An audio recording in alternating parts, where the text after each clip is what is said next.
Bună și mă bucur să te am aici alături de mine. Pentru această seară m-am gândit să explorăm topicul ce energii ai la dispoziția ta în următoarea perioadă. Și hai să vedem mai întâi din acest oracol ce primim, ce energii ai tu la dispoziția ta în următoarea perioadă. Văd cheia frumos.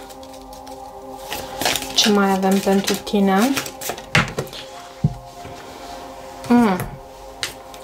Claw. Ce energie avem la dispoziția ta? Sau ce energii ai tu la dispoziția ta în următoarea perioadă? O carte s-a dus pe jos.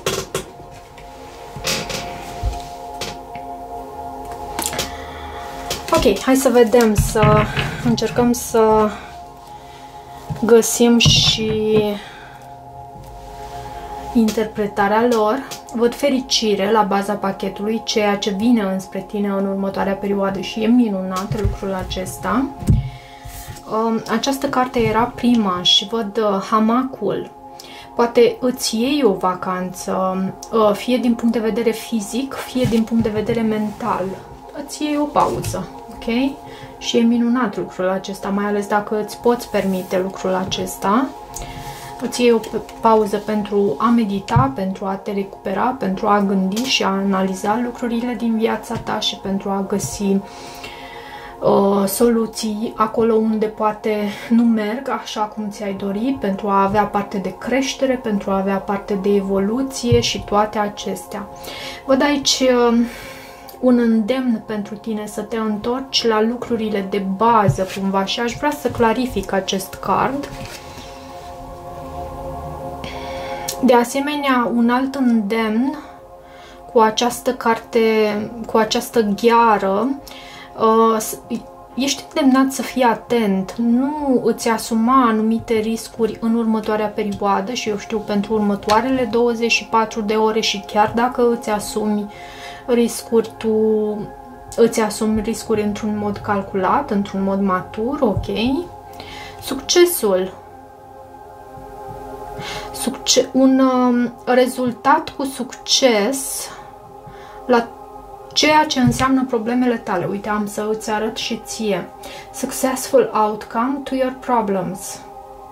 Un rezultat cu succes în ceea ce privește anumite probleme ale tale. Avem cheia, găsești soluții și e minunat.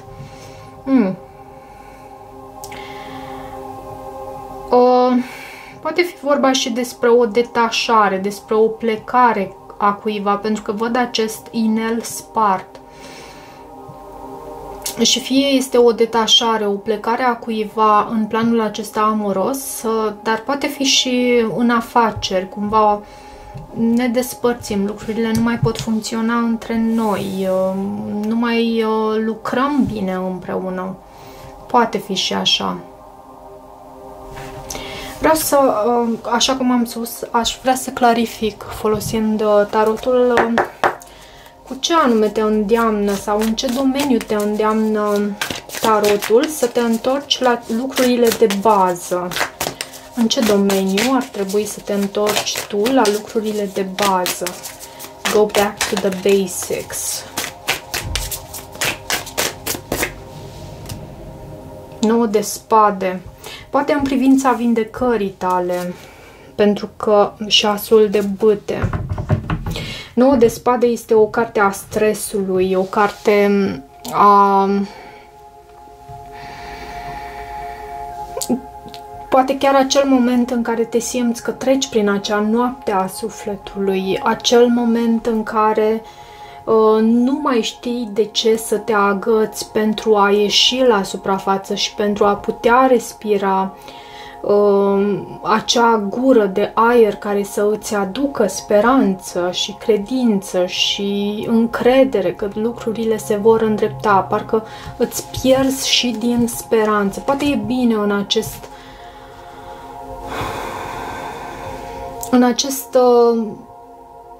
pe această parte a vindecării, în acest palier al vindecării tale personale și al evoluției tale, să te întorci la acele lucruri de bază, la ceea ce te inspiră, poate pentru unii dintre voi, poate este cazul să comunici, să existe această comunicare autentică și care să îți aducă entuziasm, bucurie și poate fi pentru început acest entuziasm, pentru că văd acest 9 de spade, acest entuziasm și această bucurie poate fi pentru început indusă, ok?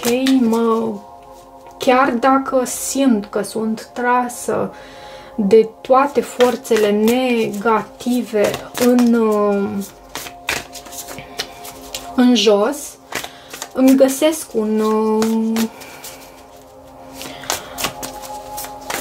ceva de sprijin, ceva care să mă ajute, nu știu. Hai să vedem care este sfatul pentru tine, cum ar trebui tu să procedezi, ce vrea Universul ca tu să faci în această situație, ce vrea Universul ca tu să faci în această situație. Cred că această citire nu este o citire în dragoste, poate ar fi trebuit să spun mai devreme, dar nici nu știam ce energii ies la suprafață din acest oracol. Văd puterea, 6 de spade, să îți găsești tăria, să îți găsești acea tărie interioară și puterea de a pleca pur și simplu din acel loc care te face să te simți pus la pământ, care îți aduce stres, îți aduce anxietate, îți aduce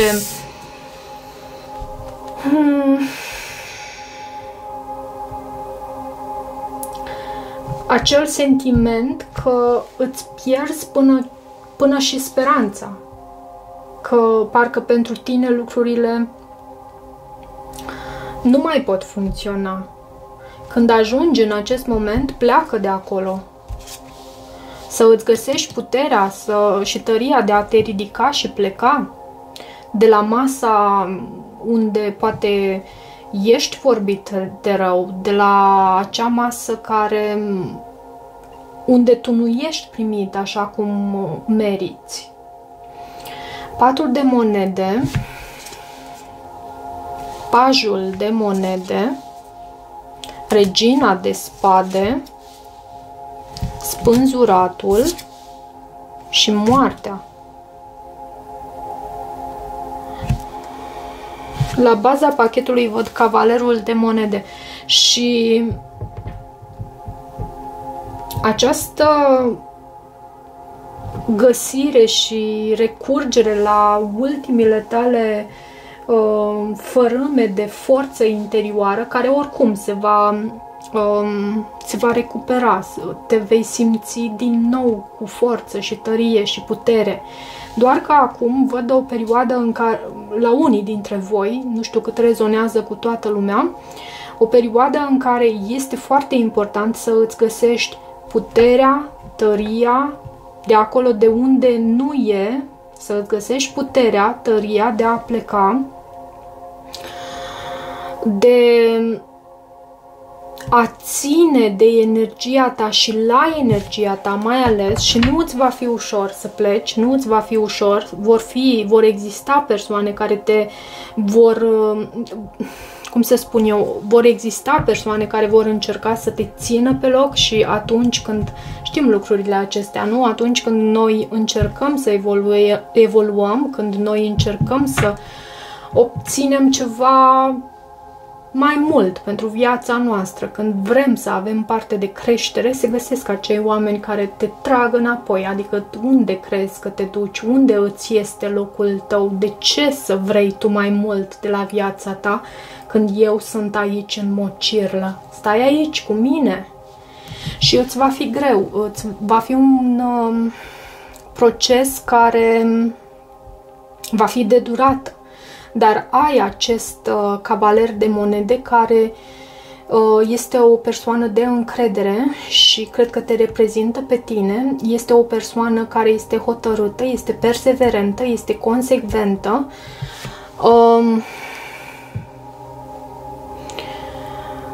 Da, poate că este ușor temătoare și nu este tot timpul ușor, se mișcă mai încet pe tot acest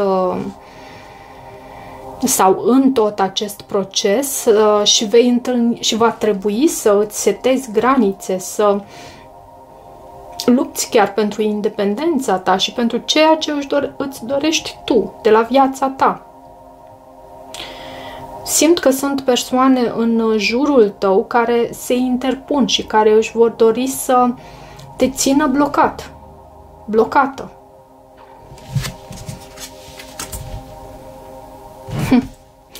Persoane chiar care îți doresc poate răul. Și nu știu, nu prea mă exprim eu în genul acesta, dar de data asta așa am simțit.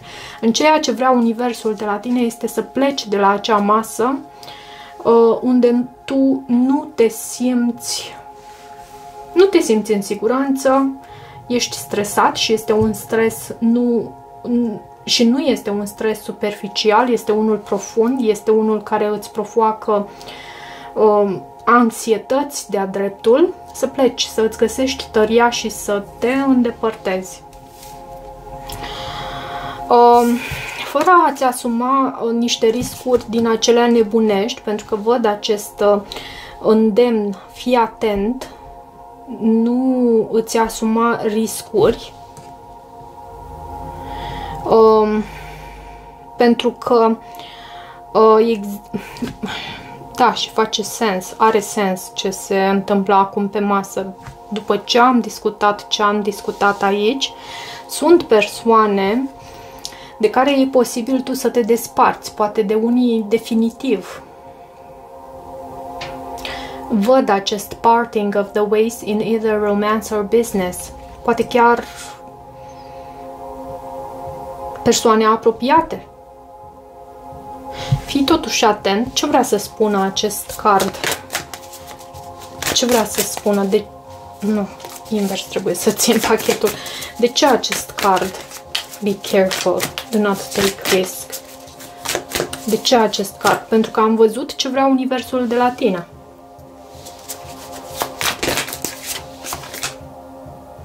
Trei de emoție, sunt oameni în jurul tău și 4 de emoție.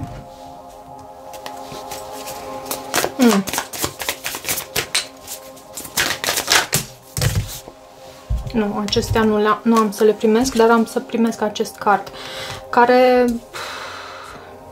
nu voiam să spun, dar sunt oameni în jurul tău care nu îți au cel mai bun interes pentru tine, nu au cele mai bune intenții pentru tine și fii atent totuși cum acționezi, pleacă, dar nu cu prea multă gălăgie, aș spune eu. Adică m-am ridicat și am plecat și cam atât. Voi rămâneți și discutați, dacă asta aveți de făcut, eu îmi văd de drumul meu. De ce acest be careful, do not take risks? De ce acest be careful? Tu ești protejat și ai parte de noroc. Și când spun noroc, noi cu toții suntem protejați până la un anume punct, până în momentul în care acționăm făcând rău celor din jur și în mod intenționat, și lucrurile astea se întâmplă pentru că și noi la rândul nostru suntem răniți și căutăm să scoatem durerea din noi afară. Dar ești protejat din ce văd aici. Văd fortuna, văd norocul. Poate și inamica. O persoană falsă, iarăși văd aici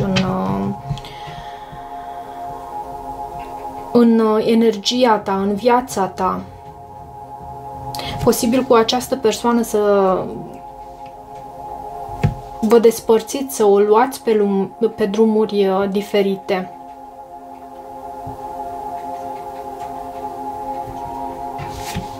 Hai să vedem ce se va întâmpla în situația ta de viață. Aici nu știu dacă am să...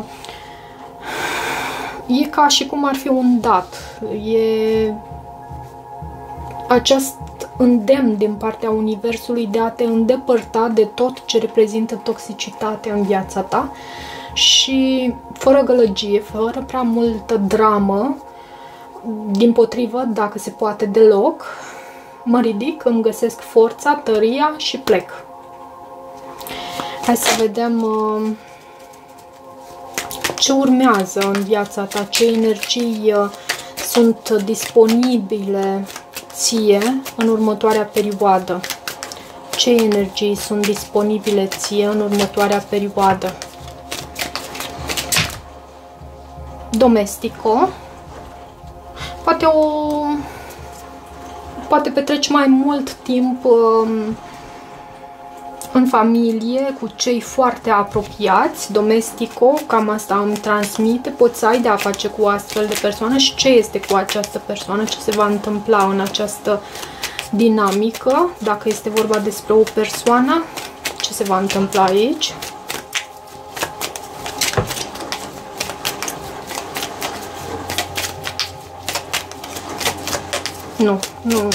Nu vrea să-mi spună. O persoană disperată din gelozie, un amante. Există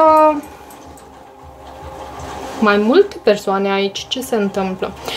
Fie este vorba despre o persoană care pur și simplu te iubește foarte mult și există și această posesivitate și gelozie din partea acestei persoane și asta e posibil să ai tu la dispoziție ca energie în viața ta în următoarea perioadă. Și ce mai avem la dispoziție pentru tine? Hai să vedem ce mai primim. Ce mai avem la dispoziție în energiile care urmează în viața ta să se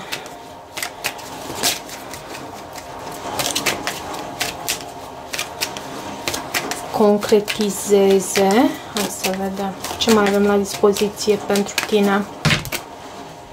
Disgrația. E o persoană de la drum care poate să apară în viața ta cu acest Viagio. O persoană care iarăși nu îți are cea mai bună intenție în inima sa, nu îți poartă cea mai bună intenție, e o persoană falsă, e o persoană, un inamic, o inamică. De ce acest card disgrația? De ce acest card disgrația? Amore și morte. Se încheie un capitol aici. De ce disgrația? La fidelta. Îți este cineva fidel, fie un comerciant, fie o persoană care lucrează în domeniul acesta al comerțului, indiferent de ce arie în care să practice comerțul. E o persoană care te iubește și o persoană care îți este fidelă, indiferent de ce s-ar întâmpla. Posibil să fie și o persoană care să fie mai posesivă în următoarea perioadă și să fie stârnită din punctul de vedere al geloziei. Da, cam atât pentru voi, pentru această citire. Este și un mesaj în dragoste pentru previziuni în următoarea perioadă din acest oracol. Dar nu uitați și de ceea ce am spus eu la început, de faptul că procesul acesta de vindecare vă cere să fiți și puternici, să vă găsiți acea putere interioară, de unde e, de unde nu e, și să vă îndepărtați de acele persoane care nu au cea mai bună intenție pentru voi. Văd și fericire, poate o vacanță pentru tine, succes, probleme care se rezolvă sau un rezultat posibil la anumite probleme și acest rezultat este cu succes pentru tine. Ok, cam atât. Îți mulțumesc mult pentru toată susținerea ta, pentru faptul că îmi ești alături, pentru ceea ce sunteți voi pentru mine. Dacă rezonezi cu acest mesaj, nu uita să te abonezi canalului și să mai treci pe aici. Te îmbrățișez cu recunoștință și iubire și ne vedem curând. Te pup! Pa, pa!